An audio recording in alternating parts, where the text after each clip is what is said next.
Oke, ya memang betul. Saya tetangga sama Pak Prabowo. Udah berapa kali dia mampir ke tempat saya. Dia mampir, bukan saya yang berkunjung. Gerakan untuk mengambil alih sumber-sumber ekonomi atau menunggu ada seorang baik berpikir keadilan sosial lalu membagi-bagi.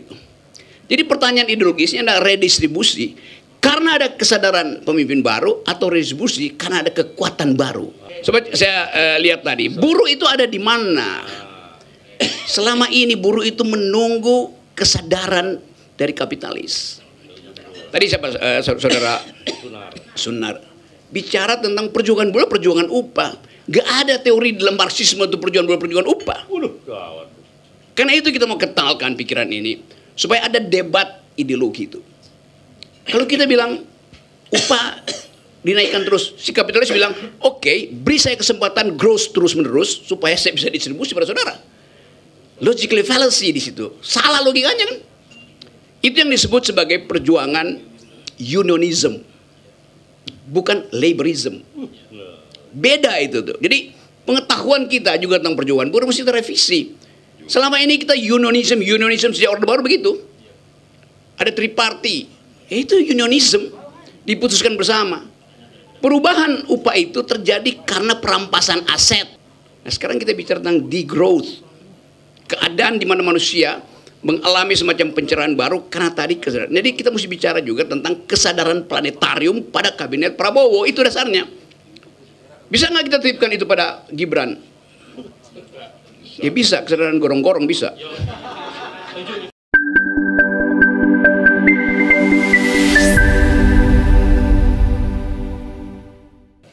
Bung Rocky, Profesor Akal Sehat. Sahabat sekaligus tetangga. Ya, sahabat. Oh iya tetangga, betul. Oke, ya memang betul. Saya tetangga sama Pak Prabowo. Udah berapa kali dia mampir ke tempat saya. Dia mampir, bukan saya yang berkunjung. Agak jelas positioning itu. Oke, sorry tadi agak telat. Gue baru nyampe dari Bukit Tinggi itu. Dan hal yang sama dibicarakan di Bukit Tinggi karena akan ada legalisasi, sertifikasi tanah adat. Dan itu buruk idenya. Oke, tapi coba kita lihat secara lebih ideologi apa sebetulnya yang kita bicarakan hari ini. Coba kita lihat dulu keadaan di dunia ya. Bertahun-tahun dari tahun 50, gejala ekonomi, teori maupun fakta dibahas di satu forum yang namanya World Economic Forum. Judulnya World Economic Forum, forum ekonomi dunia. Tapi yang berkumpul di situ sebenarnya di economist, para ekonom. Dan kita tahu yang disebut ekonom hari ini adalah mereka yang pro pasar. Selama 50 tahun Sri Mulyani pergi ke sana, SB pergi ke sana tuh, berupaya untuk mengintip gejala baru di dalam ekonomi dunia. Baru kira-kira 3-4 tahun lalu pendirinya siapa namanya Adam Schwab, Klaus Schwab memutuskan dengan dalil yang sangat kuat bahwa tidak mungkin ada keadilan kalau growth masih jadi prinsip pertumbuhan dunia itu. Kalau Schwab akhirnya menyebutkan itu, padahal dia mendirikan itu sebagai klub the kapitalis. Akhirnya dia sadar, kenapa? Karena perubahan mindset, terutama anak-anak muda yang menghendaki kalau terus-menerus growth berarti akan ada eksploitasi melebihi daya dukung bumi. Jadi perubahan itu terjadi karena kesadaran planetarium, bukan karena kesadaran teori ekonomi itu. Itu dasarnya di situ sebetulnya. Karena itu dunia mulai mengasuh ide tentang keadilan sosial. Koperasi tumbuh di Amerika, koperasi tumbuh di Eropa dari awal memang udah tumbuh. Tapi makin orang percaya bahwa human solidarity adalah the last battle di dalam soal pertarungan. Nah, kalau kita hubungkan dengan soal redistribusi tadi, kita tahun-tahun 80-an kita bicara tentang redistribusi with growth. Redistribusi tapi harus ada pertumbuhan. Lalu kita ubah sedikit. Growth and redistribution. Jadi growth dulu dan redistribusi satu paket itu. Sekarang kita ada di dalam keadaan untuk memastikan bahwa dua-duanya itu nggak diperlukan sebetulnya. Karena tadi ada kesadaran baru tentang ekonomi planet. Tapi kita masih bisa teruskan posisi ideologi kita tuh. Redistribusi itu bentuknya apa? Apa namanya itu? Gerakan untuk mengambil alih sumber-sumber ekonomi, atau menunggu ada seorang baik berpikir keadilan sosial lalu membagi-bagi. Jadi pertanyaan ideologisnya adalah redistribusi karena ada kesadaran pemimpin baru, atau redistribusi karena ada kekuatan baru. Kan itu dasarnya kan. Pokoknya itu. Kayak udah bisa di TikTok kan itu ya. Kayak. Nah, dalam soal itu, sobat saya lihat tadi, buruh itu ada di mana? Selama ini buruh itu menunggu kesadaran dari kapitalis. Tadi siapa saudara Sunar bicara tentang perjuangan buruh, perjuangan upah. Gak ada teori dalam Marxisme untuk perjuangan buruh, perjuangan upah. Karena itu kita mau kentalkan pikiran ini supaya ada debat ideologi itu. Kalau kita bilang upah dinaikkan terus, si kapitalis bilang, oke, beri saya kesempatan growth terus menerus supaya saya bisa distribusi pada saudara. Logically fallacy di situ, salah logikanya kan. Itu yang disebut sebagai perjuangan unionism, bukan laborism. Beda itu tuh. Jadi pengetahuan kita juga tentang perjuangan buruh mesti terrevisi. Selama ini kita unionism sejak Orde Baru begitu. Ada triparty, itu unionism, diputuskan bersama. Perubahan upah itu terjadi karena perampasan aset, bukan karena minta dikasih duit. Kan itu yang kita maksud. Laborism itu artinya bertarung tanpa perlu ada pihak ketiga, itu negara tuh. Buruh bertarung dengan kapital. Itu dasarnya yang namanya laborism. Kalau enggak, kita cuma minta dicicil upah kita naik terus. Tanpa kita sadar, kita membujuk si kapitalis tambah pertumbuhan. Nah sekarang kita bicara tentang degrowth.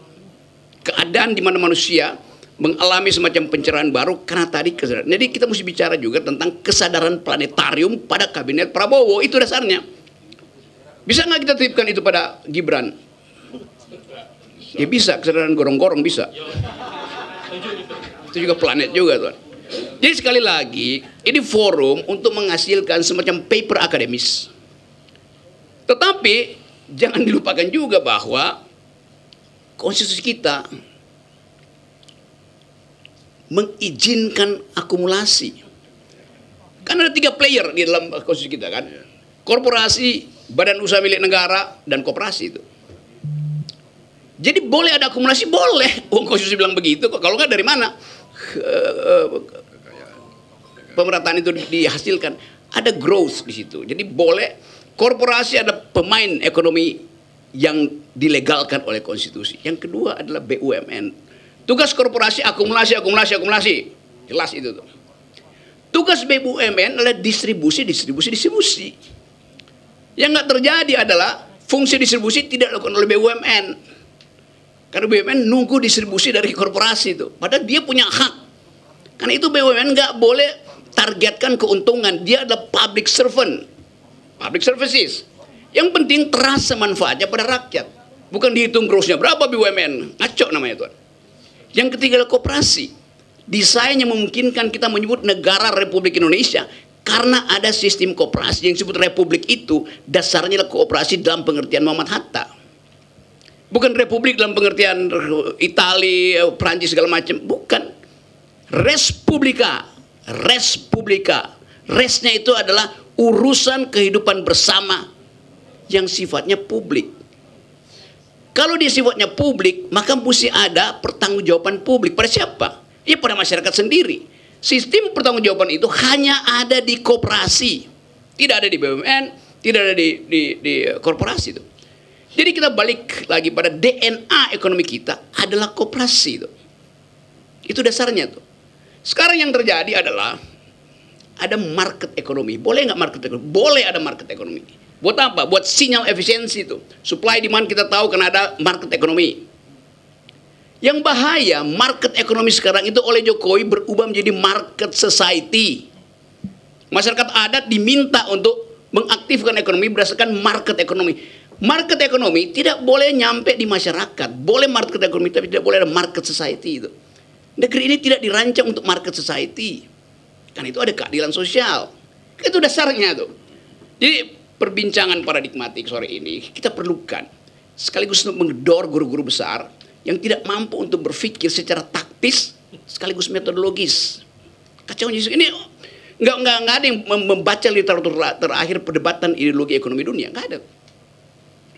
Jadi apa yang membuat kita kacau bukan ilmu ekonominya, yang adalah market ekonomi. Karena itu memang standar untuk menghasilkan perencanaan yang rasional. Ya udah, terima aja. Tapi jangan market ekonomi ini oleh pemerintah dipaksa untuk masuk juga ke wilayah-wilayah masyarakat. Sehingga Rempang itu hanya dihitung berdasarkan market society itu.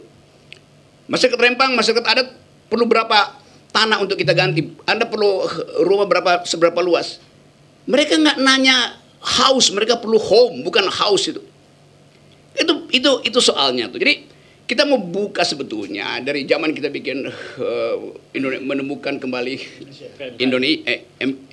PMKI, Perhimpunan Menemukan Kembali. Idenya udah kita ucapkan. Jadi kalau kita dorong Ferry untuk mengucapkan hal yang sifat ideologi koperasi pada bentuk baru, memang itu adalah dalil dari PMKI.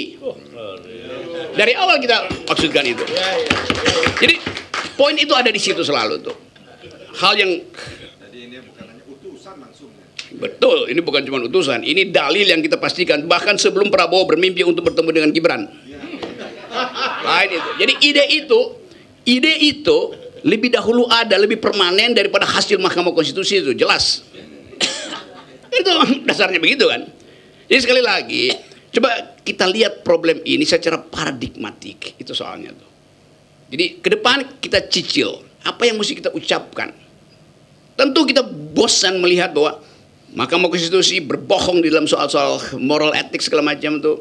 Kemungkinan realisasi politik pasti akan terhambat oleh semua ambisi Pak Prabowo akan dibatalkan oleh APBN, gampangnya begitu. Kan nggak cukup APBN-nya tuh.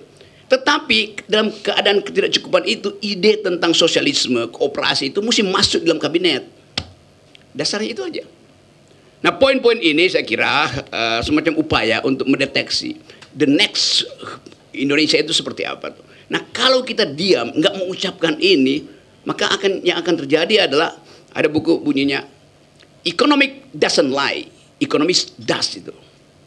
Ilmu ekonomi tidak benar berbohong. Para ekonom akan berbohong. Supaya mereka nggak berbohong, yang berkuasa sekarang itu kita brief dengan ideologi ini. Lain kalau kita menganggap bahwa kita udah lumpuh. Kalau kita belum lumpuh, nah karena itu tadi pikiran itu tidak mungkin lumpuh. Dilumpuhkan oleh siapapun, apalagi 1 Mei nanti itu. Kita hidupkan lagi pikiran itu. Yang kedua, yang terakhir adalah yang terakhir posisi diterangkan bagus oleh Radar tadi. Kita konflik fobia, tapi kita mesti lanjutkan. Kenapa kita fobi pada konflik? Padahal semua perubahan politik di Indonesia bahkan melampaui konflik, yaitu ngamuk. 65 kita ngamuk, 98 kita ngamuk. Jadi potensi antropologi bangsa untuk ngamuk bahkan melampaui konflik. Yang jadi soal di kita selama ini adalah kita fobi pada musuh. Dengan kata lain, fobi untuk menunjuk musuh gue lu. Dalam politik musuh itu mesti konkret. Jelas siapa musuhnya tuh. Bukan musuh secara personal, musuh secara ideologis. Jadi itu yang saya maksud, dan saya percaya bahwa besok akan ada titik baru untuk mengucapkan bahwa pikiran-pikiran kiri itu tidak berhenti kendati rejim itu jadi kanan baru, kanan kecil atau kanan segala macam. Karena itu adalah dasar berdirinya Republik ini. Assalamualaikum warahmatullahi wabarakatuh. Ya. Terima kasih. Ya, mungkin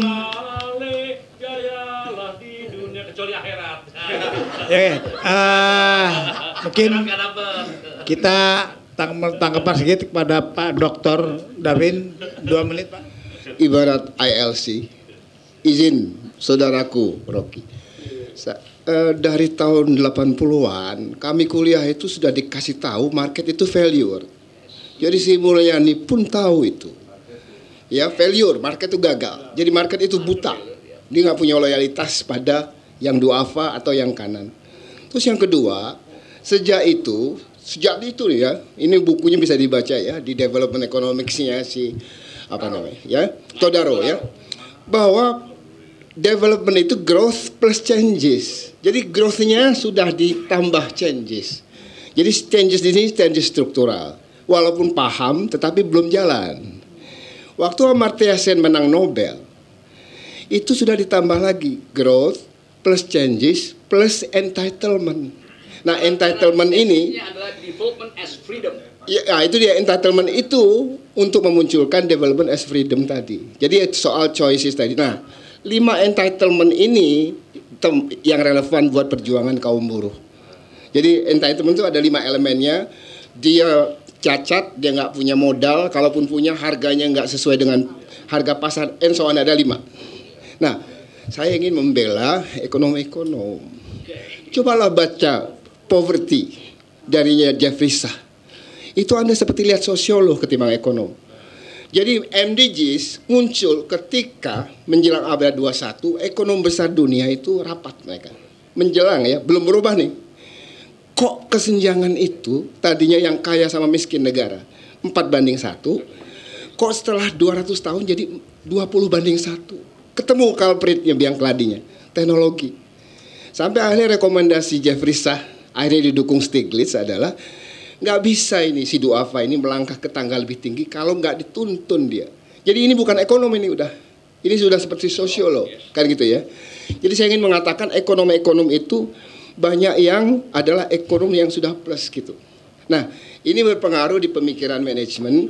Jadi pernah disurvei di tahun 2019, 200 pengusaha termasuk Bill Gates itu sudah beda dengan gaya pemikiran Milton Friedman yang sangat pro market. Jadi mereka itu sudah melihat bahwa profit mereka harus plus keberpihakan pada orang banyak. Jadi poin saya, nah, kenapa sudah paham, sudah berubah 40 tahun tidak ada perubahan, makanya Douglas North menang Nobel dia. Jadi Bung Rocky, walaupun kita paham, yang susah itu social engineeringnya. Douglas North menang Nobel karena dia mengemukakan proposal yang bernama institutionalization. Jadi engineering atau menukangi bagaimana institusi bekerja. Jadi walaupun kita paham, menjalankannya itu harus dealing sama fakta, dealing sama kekuatan-kekuatan.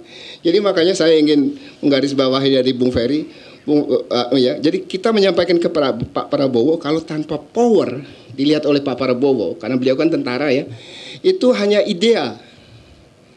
Ideanya itu harus dengan kekuatan konkret.